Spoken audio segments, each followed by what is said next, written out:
ఇటీవల కాలంలో రాజకీయ సన్యాసం తీసుకున్నటువంటి వేణుంబాకం విజయసాయిరెడ్డికి ఆయన అల్లుడికి చెందినటువంటి కంపెనీకి ఇప్పుడు కాకినాడ కేంద్రంగా భారీగా ఎదురుదెబ్బ తగిలాయి అనేటువంటి వార్తలు వస్తున్న నేపథ్యంలో ఇంతకీ విజయసాయిరెడ్డి అల్లుడు కంపెనీకి తగిలినటువంటి ఆ ఎదురుదెబ్బ ఏంటనేది మనం పూర్తి స్థాయిలో విశ్లేషణ చేసుకుందాం. ప్రస్తుతం మనతో పాటు ఉన్నారు ప్రముఖ రాజకీయ విశ్లేషకులు, ప్రముఖ సీనియర్ జర్నలిస్ట్ దుర్గావడ్లమణి గారు. వారితో మాట్లాడదాం. దుర్గారు నమస్తే అండి. నమస్తే.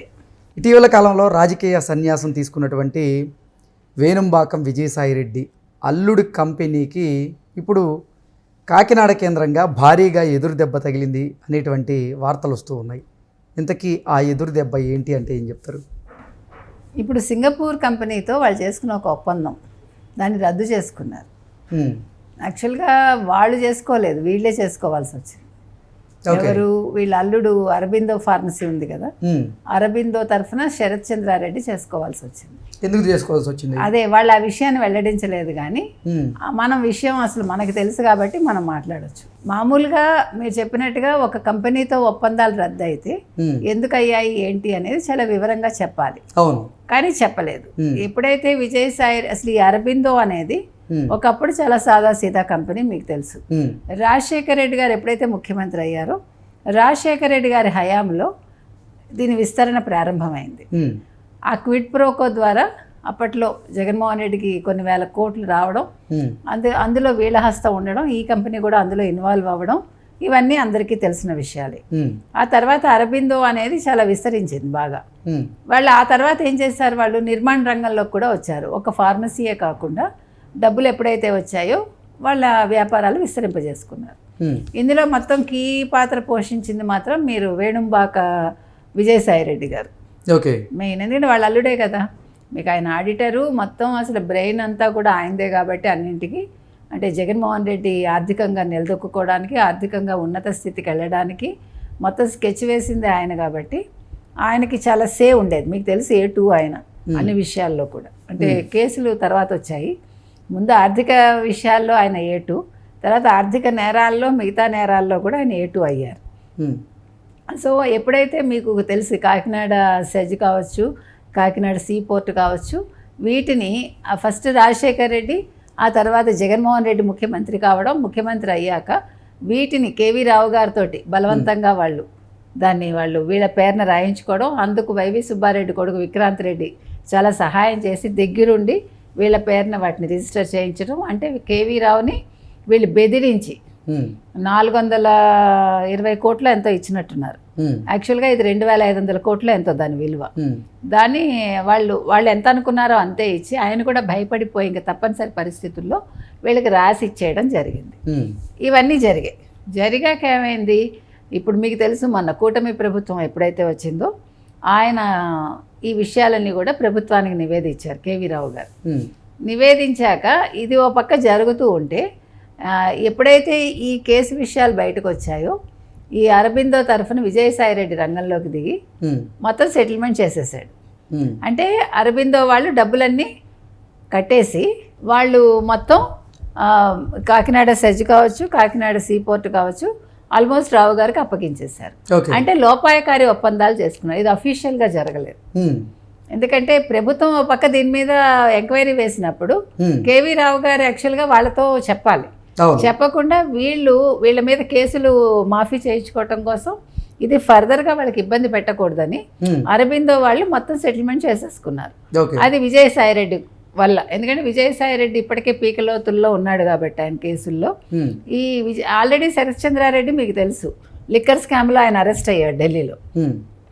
సో ఇవన్నీ జరిగాయి కాబట్టి ఈ రకంగా వాళ్ళు సెటిల్మెంట్ చేసుకోవటంలో మొత్తం డబ్బులన్నీ కూడా లేకుండా పోయాయి.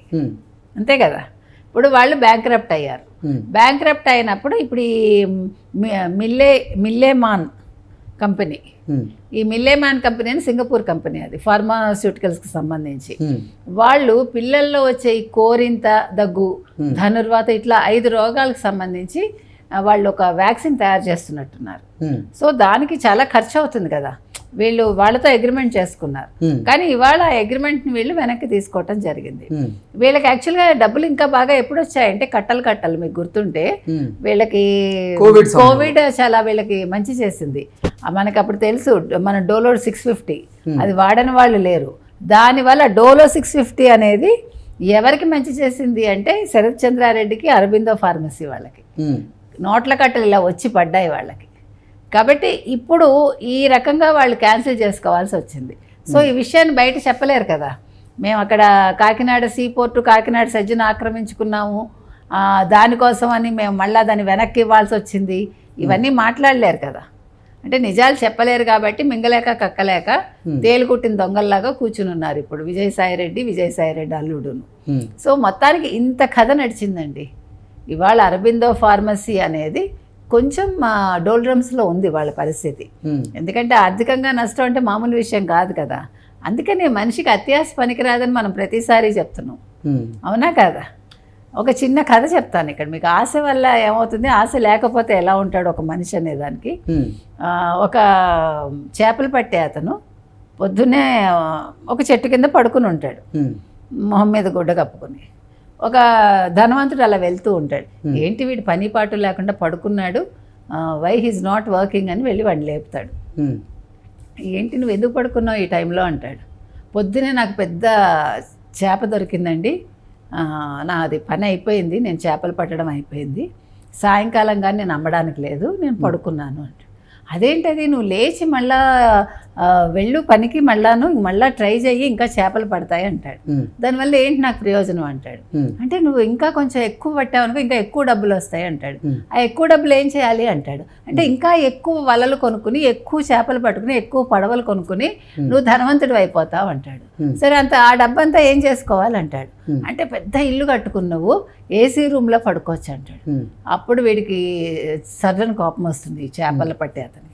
నీకే బొర్రలేదా, నేను హ్యాపీగా పడుకొని నిద్రపోతుంటే ఇప్పుడు నేను అదే కదా చేస్తున్నాను. అంటే నేను సంపాదించిన తర్వాత పడుకునేదే ఇప్పుడు నేను ఆనందంగా పడుకున్నాను, నన్ను నిద్ర లేపి నువ్వు ఈ పనికి మాలను చెప్తావా అని తిడతాడు. అంటే ఇక్కడ మనం నేర్చుకోవాల్సింది అర్థమైంది కదా మీకు. ఆ జాలర్కున్నంత జ్ఞానం కూడా వీళ్ళెవరికి లేదని మీకు చెప్తున్నాను నేను. మనిషికి సంతృప్తితోటి పట్టే నిద్ర ఇంకా దేనితోటి దానికి సమం ఉండదు, సాటి రాదు. ఆ ఆకలి మీద తిన్న 4 ముద్దలు ఇచ్చినంత ఆనందం ఇంకేది ఉండదు. అంటే అది మన ఒంటికి పడుతుంది. కాబట్టి మనిషి ఎండమావుల వెంట పరిగెట్టి ఆఖరికి ఏమవుతున్నారు, ఈ వైసీపీ వాళ్ళందరూ కూడా ఈరోజు జైళ్ళ చుట్టూ తిరుగుతున్నారు, బెయిల్ కోసం పరిగెడుతున్నారు. కాబట్టి ఇవాళ అరబిందో వాళ్ళకు కూడా అర్థమైంది అదే. అందుకని వాళ్ళు కొంచెం జాగ్రత్త పడ్డారు. ఇంకా మీదట ఒళ్ళు దగ్గర పెట్టుకుంటే అందరూ కూడా జ్ఞానోదయం వస్తే వైసీపీ వాళ్ళందరికీ జగన్మోహన్ రెడ్డి చుట్టూ తిరగకుండా ఇంకా బెయిల్ కోసం తిరుగుతూ వాళ్ళ శేష జీవితాన్ని ప్రశాంతంగా గడపాలని మనం కోరుకుంటాం. ఓకే అండి, థ్యాంక్ యూ సో మచ్.